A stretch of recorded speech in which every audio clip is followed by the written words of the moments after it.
The winds of Glacier 4 screamed across the ice plains, carrying crystals sharp enough to shred exposed skin. The planet was a graveyard of failed colonies, a frozen wasteland where temperatures plummeted to 70 below on warm days. Nothing survived here long, which made it the perfect dumping ground for unwanted things. Commander Blake Hayes stood at the observation window of the research outpost, watching the blizzard rage beyond the reinforced glass. His breath fogged the surface, despite the heating system working overtime. The outpost was a lonely structure of metal and determination, one of humanity's stubborn attempts to study extreme environments. Blake had volunteered for this assignment 6 months ago, seeking solitude after losing his entire medical team to a transport accident. Out here, there were no crowds, no expectations, no reminders of those he had failed to save. The proximity alarm shattered his thoughts. Blake frowned, checking the monitors. Nothing should be moving out there. The sensors indicated a small heat signature approximately 200 meters from the south airlock, fading fast. Probably debris from an old satellite, he reasoned, but protocol demanded investigation. He suited up, running through the checklist with practiced efficiency. The thermal suit was rated for 4 hours in Glacier's conditions. More than enough time to check and return. The airlock hissed open, and the cold hit him like a physical blow, even through the insulation. Blake activated his headlamp and pushed forward through the driving snow. The wind fought him with every step, trying to shove him back toward the false safety of the outpost. His suit's guidance system kept him on course toward the signal. He almost missed it. The small form was half buried in a snowdrift, barely visible against the white landscape. Blake's heart lurched. It was a child, or something resembling one. The creature was small, no more than 1 meter tall, with pale blue skin that had darkened to a dangerous purple at the extremities. 4 arms were curled against a thin torso, and a face with too many angles stared up at nothing with dimming golden eyes. The species was unknown to Blake, but the signs of hypothermia were universal. Someone had left this child to die. Blake didn't hesitate. He scooped up the small body, shocked by how light it was, and began the trudge back to the outpost. The child didn't move, didn't make a sound. Blake increased his pace, his medical training screaming that every second mattered. The suit's computer warned him about elevated heart rate and oxygen consumption, but he ignored it. The airlock had never seemed so far away. Inside, Blake worked with controlled urgency. He placed the child on the medical bay's examination table and began assessment. No pulse that he could detect, but the physiology was wrong. He had no baseline for this species, no reference for what normal should be. The skin temperature was catastrophically low. Standard revival procedures might kill as easily as save. Blake forced himself to think, to remember his training. Treat what you see. Adapt to what you learn. He wrapped the small form in thermal blankets and started slow warming protocols, monitoring constantly for any adverse reactions. The child's body was responding, temperature rising degree by degree. Blake prepared emergency medications, trying to guess at safe dosages for the unknown metabolism. An hour passed, then 2. Blake refused to leave the medical bay, adjusting treatments, watching for any sign of improvement or decline. He talked to the child, keeping his voice calm and steady, describing everything he was doing.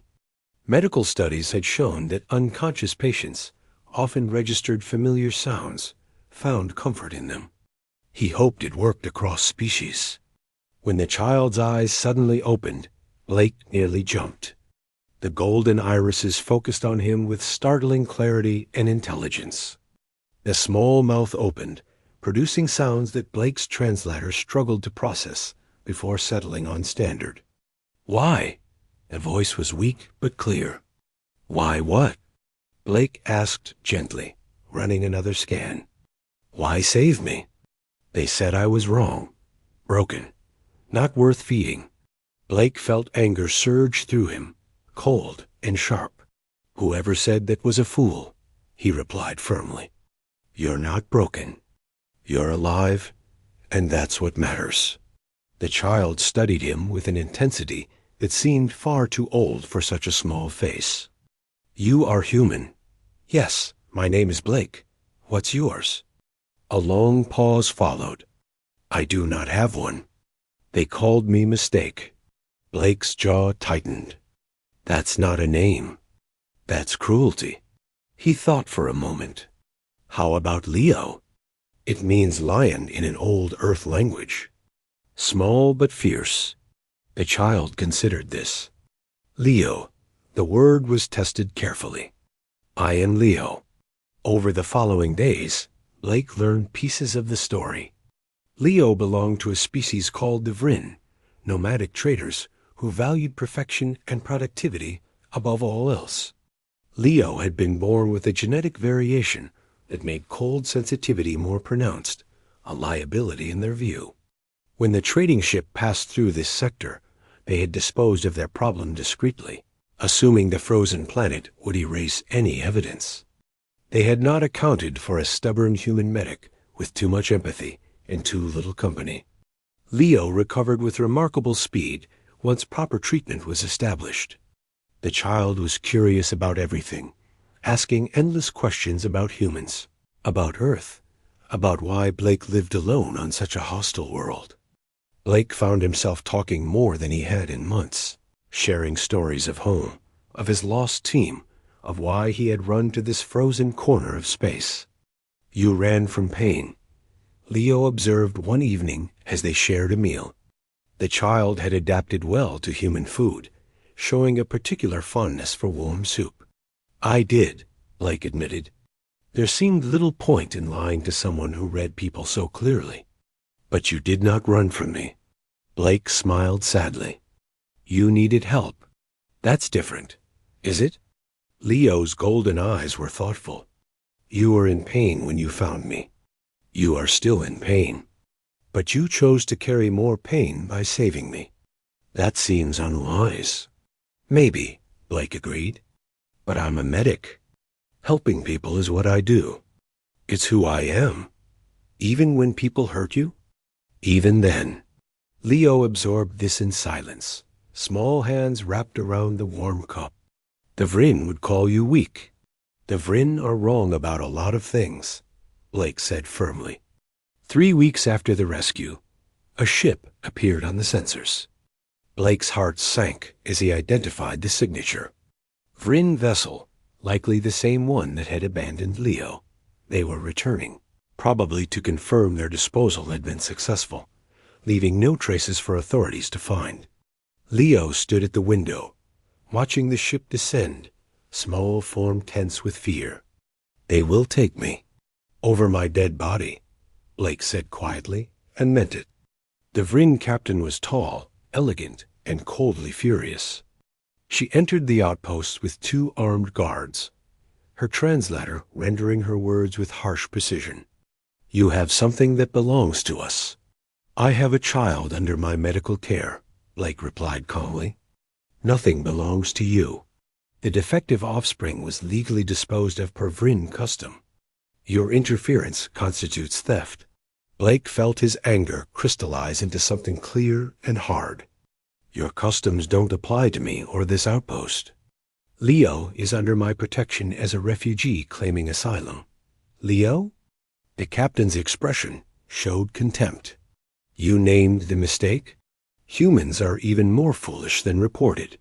And Vryn are even crueler than I imagined," Blake shot back. "You left a child to freeze to death. That's not custom. That's murder." The standoff might have turned violent, but Leo stepped forward, small but unafraid.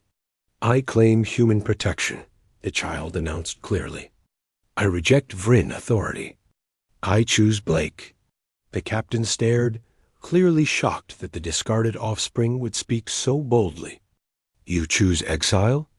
You will never be Vryn again." "Good," Leo said simply. "I would rather be human." The Vryn left with threats and promises of formal complaints, but galactic law was on Blake's side. Asylum claims were sacred, especially when documented evidence showed attempted infanticide. The recording from Blake's suit camera was more than enough proof. That night, Blake and Leo sat together, watching the stars through the observation window. The blizzard had finally cleared, leaving the sky brilliant with distant lights. "What happens now?" Leo asked quietly. Blake considered the question carefully.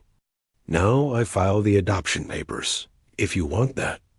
Now we figure out how to be a family. Now you learn everything you want to learn, and I remember why I became a medic in the first place. To help people." "To help people," Blake agreed.